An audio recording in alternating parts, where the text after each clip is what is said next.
Topic ಬಂದು ಸನ್ನಿ Leone. ಮೊದಲನೇ ಪ್ರಶ್ನೆ, ಸನ್ನಿ ಲಿಯೋನ್ ಯಾರು ಹಾಗೂ ಯಾವ ಊರಿನವಳು ಮತ್ತು ಅವಳ ಪ್ರತಿದಿನದ ಸಂಪಾದನೆ ಏನು, ಜೊತೆಗೆ ಅವಳ ನಿಜವಾದ ಹೆಸರೇನು?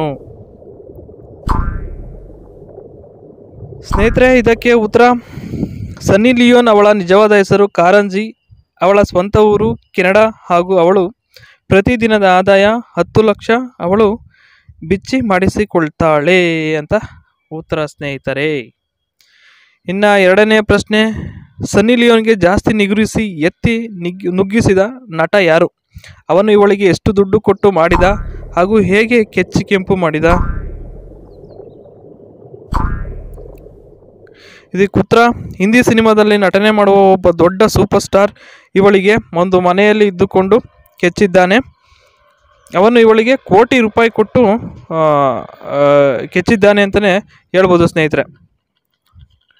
ಇನ್ನು ಮೂರನೇ ಪ್ರಶ್ನೆ, ಸನ್ನಿ ಲಿಯೋನಿಗೆ ಎಷ್ಟು ಸಲ ದೆಂಗಿದರು? ಅವಳಿಗೆ ಯಾವ ರೋಗನೂ ಬರಲಿಲ್ಲ, ಏಕೆ ಮತ್ತು ಇದು ಹೇಗೆ ಸಾಧ್ಯ? ಅಥವಾ ಅವಳಿಗೆ ರೋಗ ಬಂದಿದೆಯಾ ಏನು ಅಂತ ಪ್ರಶ್ನೆ ಇದ್ದರೆ ಖಂಡಿತವಾಗ್ಲೂ ಉತ್ತರನ ನೀವು ನೋಡಲೇಬೇಕು. ಸನ್ನಿ ಲಿಯೋನ್ ದೆಂಗಿಸಿಕೊಳ್ಳುವ ಮುನ್ನ ಅವಳು ಮೆಡಿಕಲ್ ಟೆಸ್ಟ್ ಮಾಡಿಸಿಕೊಳ್ತಾಳೆ ಹಾಗೂ ಅವಳಿಗೆ ಇದುವರೆಗೂ ಯಾವುದೇ ಥರನೂ ಅಂದರೆ ಏನು ರೋಗ ಬಂದಿಲ್ಲ ಅಂತಲೇ ಅವಳು ಈಗ ಮಾಡಿಸಿಕೊಳ್ತಿಲ್ಲ. ಯಾವುದು ರೋಗ ಬಂದಿಲ್ಲ, ಈಗಲೂ ಅವಳು ಮಾಡಿಸಿಕೊಳ್ತಿಲ್ಲ. ನಾಲ್ಕನೆಯ ಪ್ರಶ್ನೆ, ಸನ್ನಿ ಲಿಯೋನ್ ಜಾಸ್ತಿ ಎಲ್ಲಿ ಹಾಗೂ ಯಾವ ಜಾಗದಲ್ಲಿ ಇಕ್ಕಿಸಿಕೊಂಡಿದ್ದಾರೆ ಹಾಗೂ ಯಾರು ಜಾಸ್ತಿ ಹೊತ್ತು ಮಾಡಿದ್ದಾರೆ? ಅವಳು ಜಾಸ್ತಿ ಹೊತ್ತು ಮಾಡಿಸಿಕೊಂಡಿದ್ದಾಳೆ ಎಂದು ಹೇಗೆ ಕಂಡುಹಿಡಿಯುವುದು? ಸ್ನೇಹಿತರೆ, ಇದಕ್ಕೆ ಉತ್ತರ,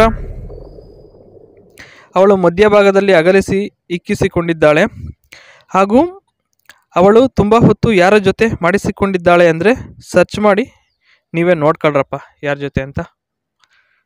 ಓಕೆ. ಇನ್ನು ಐದನೆಯ ಪ್ರಶ್ನೆ, ಇವಳ ತೋಟದಲ್ಲಿ 2 ಮಾವಿನ ಹಣ್ಣನ್ನು ಎಷ್ಟು ಜನ ಚೀಪಿದ್ದಾರೆ ಮತ್ತು ಹೇಗೆ ಚೀಪಿದ್ದಾರೆ? ಮತ್ತು ಇವಳು ಮೈಸೂರು ಪಾಕ್ ಯಾವ ಬಣ್ಣ ಇದೆ ಗೊತ್ತಾ? ಇವಳ ಮೈಸೂರು ಪಾಕು ಗೊತ್ತಲ್ಲ. ಇವಳ ಮಾವಿನ ಹಣ್ಣು 2 ತುಂಬ ದಪ್ಪ ಇದೆ. ನಿಜ ಹೇಳಬೇಕು ಅಂದರೆ ಬಾಯಿಗೆ ಹಿಡಿಸೋಲ್ಲ, ಅಷ್ಟು ದಪ್ಪ ಇದೆ ಗೊತ್ತಾ. ಹಾಗೂ ಇವಳ ಮೈಸೂರು ಪಾಕ್ ಬಿಳಿ ಬಣ್ಣ ಇದೆ. ನಿಜವಲ್ಲ ಸ್ನೇಹಿತರೆ, ನೋಡಿದ್ರಂತೂ ಫುಲ್ಲು ಫ್ಲಾಟ್ ಆಗ್ತೀರಾ ಅಂತಲೇ ಹೇಳ್ಬೋದು. ಇವಳ ಮೈಸೂರು ಪಾಕ್ ಆ ರೀತಿ ಇದೆ. ಇನ್ನು ಆರನೇ ಪ್ರಶ್ನೆ, ಸನ್ನಿ ಲಿಯೋನ್ ಪ್ರತಿದಿನ ಹೆಚ್ಚು ಇಕ್ಕಿಸಿಕೊಳ್ಳುತ್ತಾಳೆ, ಅದಕ್ಕೆ ಅವರ ಸುರಂಗ ಎಷ್ಟು ಉದ್ದ ಹಾಗೂ ಅಗಲ ಇದೆ? ಅವರ 2 ಟ್ಯಾಂಕರ್ಗಳಲ್ಲಿ ಹಾಲು ಬರುತ್ತಾ, ಈಗಲೂ ಬರುತ್ತಾ ಅಂತ ಇಲ್ಲಿ ಪ್ರಶ್ನೆ ಕೇಳಿದ್ದಾರೆ ಸ್ನೇಹಿತರೆ. ಇದಕ್ಕೆ ಉತ್ತರ, ಅವರ ಸುರಂಗ ಮಾರ್ಗವನ್ನು ಯಾರು ಕೊರೆದರೋ ಅವರಿಗೆ ಗೊತ್ತು.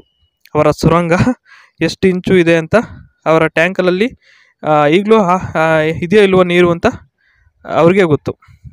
ಇನ್ನು 7ನೆಯ ಪ್ರಶ್ನೆ, ಸನ್ನಿ ಲಿಯೋನ್ ಸುರಂಗಕ್ಕೆ ತುಪ್ಪ ಹಾಕಿ ನೆಕ್ಕಿ ದಿನಪೂರ್ತಿ ನಾಲಿಗೆಯಿಂದ ಸುರಂಗವನ್ನು ಕ್ಲೀನ್ ಮಾಡಿದ್ರೆ ಏನಾಗುತ್ತೆ ಗೊತ್ತಾ ಅಂತ ಏನಾದರೂ ಪ್ರಶ್ನೆ ನಿಮ್ಮಲ್ಲಿ ಕಾಡ್ತಾ ಇದ್ದರೆ ಉತ್ತರನ ನೋಡಿ. ಸನ್ನಿ ಲಿಯೋನ್ ಸುರಂಗವನ್ನು ನಾಲಿಗೆಯಿಂದ ಕ್ಲೀನ್ ಮಾಡಿದ್ರೆ ನಾಲಿಗೆ ಕೆಂಪು ಹಾಗೂ ಸಿಹಿ ಆಗುತ್ತೆ, ಜೊತೆಗೆ ಒಳ್ಳೆ ಸುಖ ಸಿಗುತ್ತೆ ಅಂತಲೇ ಹೇಳ್ಬೋದು ಸ್ನೇಹಿತರೆ. ಇಷ್ಟ ಆದರೆ ಸಬ್ಸ್ಕ್ರೈಬ್ ಮಾಡೋದು.